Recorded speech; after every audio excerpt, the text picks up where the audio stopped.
सप्रेम सस्नेह जय महाराष्ट्र. बाळासाहेबांच्या तमाम शिवसैनिकांना तुमच्या ह्या अनिश गाढवेचा, बाळासाहेबांच्या या कडवट शिवसैनिकाचा मानाचा जय महाराष्ट्र. महाराष्ट्रभरातून पाहणाऱ्या तमाम शिवसैनिकांना एक वेगळं विदारक दृश्य मी आज ठाण्यातनं दाखवतोय. खरं तर गेल्या 2-3 दिवसांपासून किंबहुना गेल्या आठवडाभरापासून मी ठाण्याविषयी जास्त बोलतोय. शिवसैनिकांना तुम्हाला आठवायला हवं, ज्यावेळेस महाराष्ट्रामध्ये गद्दारी घडली त्यावेळेस मी सुरुवातीपासून ठाण्यातले विषय तुम्हाला दाखवत होतो आणि ठाण्यातले विषय दाखवण्यामागचं एक कारण होतं. कारण असं, ज्या गद्दारीचा उगम स्थानच मुळात ठाणं आहे. हे ठाणे शहर आहे, धर्मवीरांचं बाळासाहेबांचं हे शहर आहे. त्या ठाण्यामध्ये या गद्दारीचा समूळ नायनाट करणं हे एक उद्देश घेऊन मी चाललो होतो. आज त्या उद्देशाला साध्य करत असताना अनेक गोष्टी ज्यावेळेस समोर पाहतो, म्हणजे प्रशासनाचा वापर असेल, मग सर्व तऱ्हेचं प्रशासन, अगदी वरच्यापासून खालच्यापर्यंतचं प्रशासन, त्यावेळेस हतबल झाल्यासारखं कुठेतरी वाटतं. खेदाने सांगतो, पण हतबल झाल्यासारखं वाटतं. आज ज्या वेळेस माझ्या उमेदवारांचे दिलेले एबी फॉर्म मागे घेताना पाहतो, उमेदवारांचे फोन स्विच ऑफ लागताना पाहतो, 3-3 दिवस उमेदवार कुठे आहेत हेच माहित नाही, हे ज्यावेळेस मी पाहतो, प्रशासकीय अधिकाऱ्यांसमोर उमेदवाराचे तिथे डॉक्युमेंट्स असताना सुद्धा ते डॉक्युमेंट्स आलेले नाहीत. फक्त एवढं सांगितलं जातं, डॉक्युमेंट्स त्या रूमच्या आतमध्ये असतात, ऑन सीसीटीव्ही कॅमेरा असतात. फक्त तरी सुद्धा बरं, प्रशासकीय अधिकाऱ्यांना त्यांचेच सहकारी सांगतायत, होय मॅडम डॉक्युमेंट्स आलेले आहेत, तुमच्या समोर आहेत, तरी सुद्धा फक्त ते मी पाहिले नाहीत एवढं कारण सांगून त्यांचे अर्ज जाणीवपूर्वक बाद केले जातात. रात्री मी फेसबुक लाईव्ह करतो, फेसबुक लाईव्ह वर या सगळ्या गोष्टी तुम्हा सर्वांपर्यंत पोहोचवतो. याचं कारण सांगतो, शेवटी क्वासी ज्युडिशियरी सांगितलं जातं रिटर्निंग ऑफिसर्सला. क्वासी ज्युडिशियरी याचा अर्थ असा की त्यांच्यावर आयुक्त, भले ते डेप्युटी कलेक्टर्स असतील, पण त्यांच्यावर आयुक्त असेल किंवा उपायुक्त असेल, यांचाही कुठलाही अधिकार चालत नाही. त्यांना समस्त अधिकार प्रदान केलेले असतात त्या प्रभागाचे.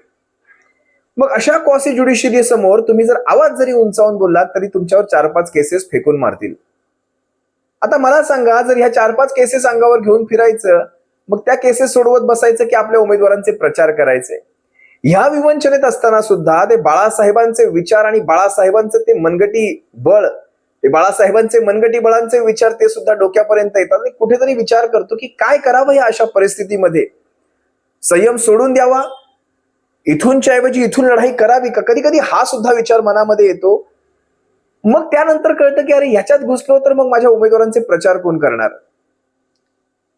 म्हणजे हे जास्तीचं नुकसान आहे. या सगळ्या विवंचनेतून कुठेतरी एक मन खटू होतं, उदास होतं. आणि तुम्हा सर्वांपर्यंत पुन्हा येऊन या सगळ्या गोष्टी ठेवायचा मी छोटेखानी प्रयत्न करतो. पुन्हा ठाण्यातनं, आज ठाण्यातल्या ह्या गोष्टी सांगण्यामागचं तात्पर्य एवढंच आहे की अजूनही ठाणं बदनाम आहे. म्हणजे त्यावेळेस लोकशाहीचा गळा घोटताना ठाणं बदनाम झालं होतं आणि आता पुन्हा एकदा प्रशासकीय यंत्रणेला हाताशी धरून आता निवडणूक प्रक्रियेचा गळा घोटताना ठाणं बदनाम होते, उभ्या देशात होतंय. कारण जेवढे बिनविरोध निवडून आले त्यातले सर्वाधिक हे ठाण्यातून, विशेषतः ठाणे आणि कल्याण डोंबिवली महानगरपालिका क्षेत्रात नाही. काल एका चिमुरडीचा, अमितजी ठाकरे सोलापुरात ज्यावेळेस बसले होते, एका चिमुरडीचा व्हिडिओ माझ्या पाहण्यात आला.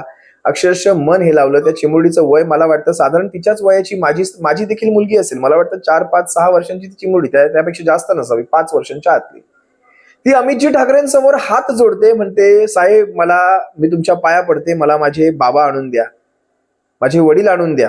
आता विचार करा, ह्या निवडणूक प्रक्रियांनी जर तुमची माणसं हिरावून घेतली जात असतील तर आपण हे कुठल्या राज्यात राहतो?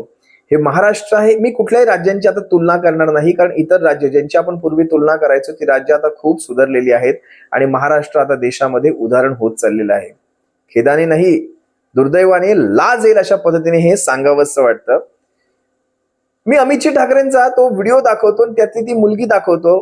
मन विषण्ण होतं. विचार करू लागतं की जर अशाच, खरंच अमितजी अगदी योग्य म्हणाले की जर अशाच निवडणुका होणार असतील, असेच मर्डर होणार असतील, खून मुर्दे पाडले जाणार असतील, तर आम्ही सगळ्यांचे फॉर्म माघारी घेतो, तुम्ही जिंका, तुम्ही खुश राहा. जरा एकदा हा व्हिडिओ पहा.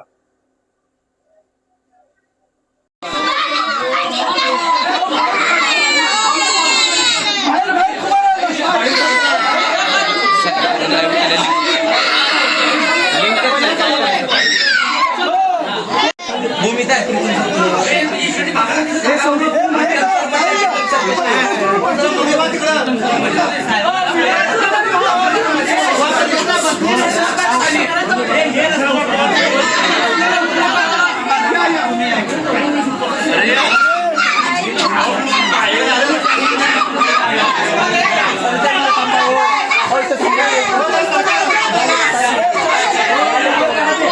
कधी भेटली होती आणि काय बोलले होते वडील तुला? काहीच नाही होते. नंतर तकालीत बेसली, हा. कधीच बेसली नाही मी. बर.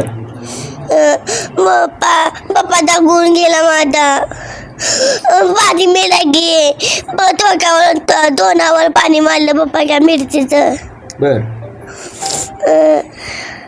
बरं, आता मला एक सांगतो की तुला पप्पा तू आणि पप्पांचं सोबत रोज कशी राहायची, काय करायची पप्पांसोबत, काय आहे तुझा हे होतं? पप्पा माझ्या लेजीगोलेत होता. काय मला आणून घेत होता. मला काहीच कमी केलं नाही पप्पाने. मला कमी काहीच केलं नाही माझ्या पप्पाने. पोता टाकू मारला माझ्या पप्पाचा. ताया पिला पाठी मिळाली.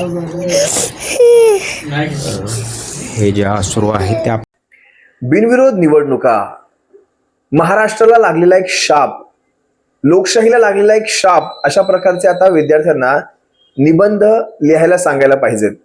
300 पाणीचे आठवतं ना तुम्हाला, 300 शब्दांचे, 300 पाणी म्हणण्यापेक्षा 300 शब्दांचे ते निबंध लिहायला सांगायला हवेत विद्यार्थ्यांना. बिनविरोध निवडणुका देशाच्या लोकशाहीला शाप. याचं कारण सांगतो बघा, विचार करा. ज्या ठिकाणी अधिकाऱ्याने फक्त एक ऍफिडेव्हिट नाही, आणि ते ऍफिडेव्हिट त्याच्या टेबलवर असताना सुद्धा हे ऍफिडेव्हिट तुमच्या याच्यामध्ये नाही असं सांगून अर्ज बाद केला. इतर 4-5 अपक्षांनी आपापले अर्ज माघारी घेतले आणि त्यानंतर तिथे बिनविरोध निवडणूक झाली. म्हणजे निवडून आलेला उमेदवार जर लोकांच्या मनातलाच नसेल आणि लोकांना त्यांचा संविधानाने दिलेला मूलभूत अधिकार जर वापरता येत नसेल, जो मत द्यायचा, आणि किंबहुना ज्या उमेदवारांचे अर्ज बाद झाले त्यांना निवडणूक लढवण्याचा जर अधिकार नसेल, तर आपण नेमक्या कुठल्या संविधानाच्या जगात राहतो? विचार करा तुम्ही. जर तुम्हाला तुमच्या प्रभागात मतदानच होणार नाहीये, तुम्हाला आता ते नोटाचं बरेच जण म्हणतात नोटा नोटा, मी तर म्हणतो ही काय म्हणजे चेष्टा चालवली आहे. चला नोटाविषयी मी तुम्हाला माहिती सांगतो. नोटाचा नियम काय सांगतो? नोटा सांगतो की 2 उमेदवार असले पाहिजेत तर नोटा येईल. कशासाठी पाहिजेत 2 उमेदवार? ज्या ठिकाणी बिनविरोध आहे त्या ठिकाणी नोटा येऊ द्या ना. लोकांना रोष व्यक्त करण्यासाठी, त्यांच्या मनातली चीड व्यक्त करण्यासाठी तुम्ही त्यांना एक पर्याय तर द्या. जर तुमच्या विजयी उमेदवाराला 10,000 मतदान पडणार असेल आणि नोटाला पडलेलं मतदान हे जर 40,000 असेल, तर तो विजय त्या विजयी उमेदवाराच्या थोबाडावर मारायचा का फेकून मारायचा तो विजय?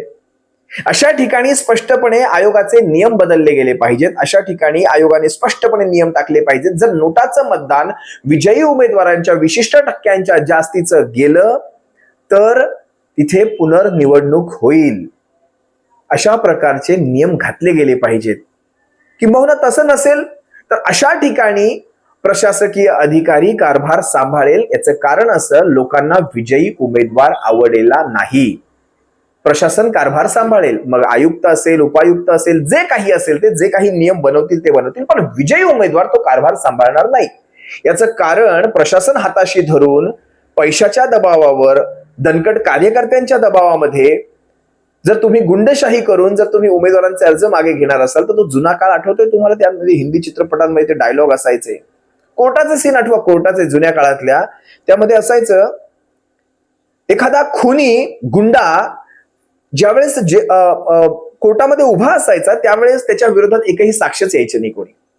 जो साक्षीला कोर्टापर्यंत पोहोचला त्याचा अर्ध्या रस्त्यात तलवारी घेऊन त्याच्या मागे साक्षीदार पळतोय आणि साक्षीदाराचा मृत्यू.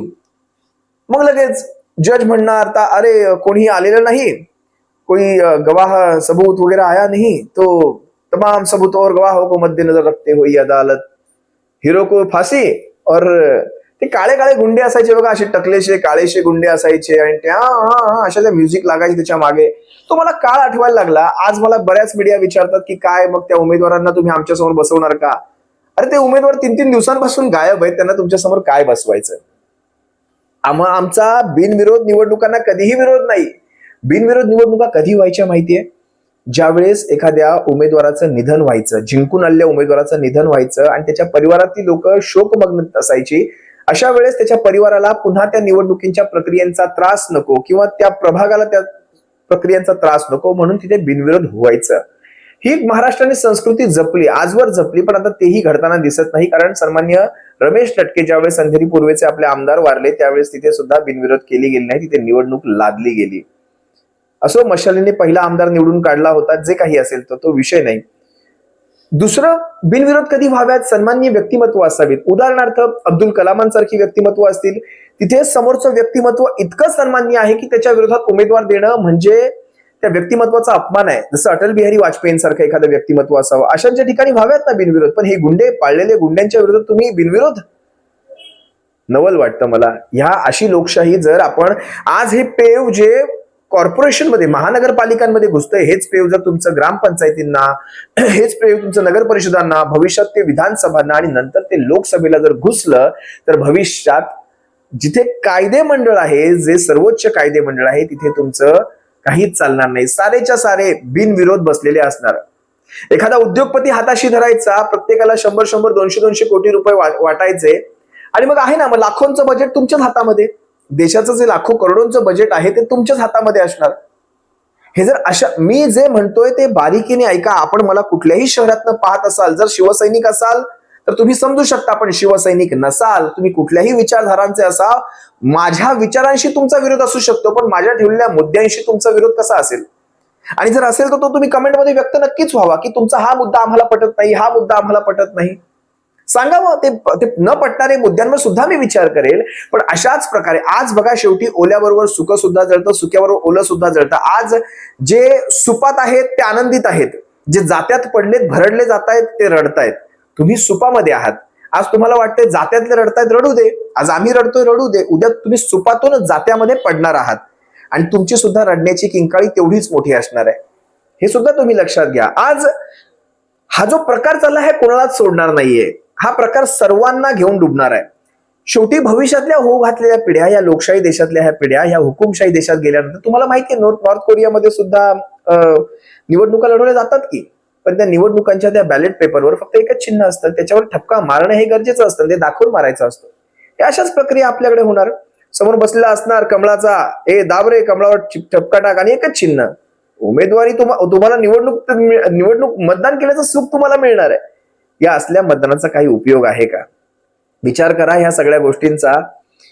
आणि या सगळ्या प्रक्रियेत जर तुम्हाला कुठे वाचा फोडाविषयी वाटत असेल आपल्या समाज माध्यमांवर, कारण राजकीय पक्ष म्हणून आम्ही तर करतोय, जोपर्यंत आम्ही जिवंत आहोत तोपर्यंत आम्ही करणार. मला वाटत नाही जर ही अशीच प्रक्रिया झाली तर पुढच्या 5 वर्षांपेक्षा जास्तीचं आमचं आयुष्य असेल. कारण ज्या प्रकारे सोलापुरामध्ये असे मर्डर घडवले जातात त्या प्रकाराला पाहता भविष्यामध्ये आमचं आयुष्य काही फारसं नाही, हे आम्हाला स्पष्टपणे दिसतं. आम्ही आहोत लढवय्ये, आम्ही अंगावर नाही शिंगावर घेतो आणि वेळ प्रसंगी ना आम्ही समोरच्याला गाडायची सुद्धा ताकद ठेवतो. हे सुद्धा सांगतो, बाळासाहेबांनी आम्हाला लुचपुचं बनवलेलं नाही. ठीक आहे, थोडा ते काय म्हणतात, सत्तेपुढे शहाणपण चालत नाही, नम्र नम्र नम्रतेला आमच्या शंड समजू नये आणि गांडूची अवलाद तर अजिबात समजू नये. पण या सगळ्या प्रक्रियेच्या बाहेर पडल्यानंतर ज्यावेळेस, मगाशी मी एका डिबेटमध्ये बसलो होतो आणि समोरचे कुठल्या पक्षाचे होते मला वाटतं, ते मला म्हणाले की आजवर आम्ही सुद्धा विरोधात राहिलो पण आम्हाला कधी अशा प्रकारचे धमक्या आलेल्या नाहीत, आम्हाला अशा प्रकारचे आम्ही नाही कधी अर्ज माघार घेतले, तुम्हाला तुमच्या उमेदवारांना तुमच्यावर विश्वास राहिला नाही म्हणून त्यांनी अर्ज माघारी घेतले असतील. यांच्या बोलण्यात किती विसंगती होती. त्यांना हेच सांगायचंय, आभार माना त्या काँग्रेसचे, कमीत कमी त्यांनी आजपर्यंत निवडणूक प्रक्रियांमध्ये अशा प्रकारचा घाणेरडा हस्तक्षेप केला नाही. त्यांनी फेर निवडणुका घेतल्या, निवडणुकांमध्ये पडले, हारलं, जिंकणं हा तुमच्या नशिबाचा, मायबाप जनतेचा आणि तुमच्या कर्मांचा भाग झाला. लढा, फेअर इलेक्शन्स होऊ द्या आणि त्यानंतर ठरवूयात ना, त्यानंतर ठरवूयात जय पराजय कुणाचा. आज आपण प्रश्न करताय शिवसेनेला की शिवसेनेचे उमेदवार का निवडून येत नाही, शिवसेनेचे एवढे कमी कसे येतात. हे जर असे मशालीला, हे जर असे ग्रहण लागत असतील, हे असे बिनविरोधचे, तर कसं निवडून यायचं. मायबाप जनता, तुम्ही हा विचार करा. फार सौम्य भाषेत मी बोलायचा प्रयत्न केला, आतून माझ्या आग आहे पण मी ती आग शांत करण्याचा प्रयत्न करतोय आणि अगदी सोप्या आणि साध्या शब्दांमध्ये तुम्हा सर्वांसमोर व्यक्त होण्याचा प्रयत्न करतोय. तुम्ही समजत असाल, तुम्ही विशेषतः ठाण्या मुंबईत असाल, व्यक्त व्हा, या सगळ्याच्या विरोधात व्यक्त व्हा आणि आम्हा सर्वांच्या पाठीशी ठाम उभे राहा. ही तुम्हा सर्वांकडून एक माफक अपेक्षा ठेवतो. सप्रेम जय महाराष्ट्र.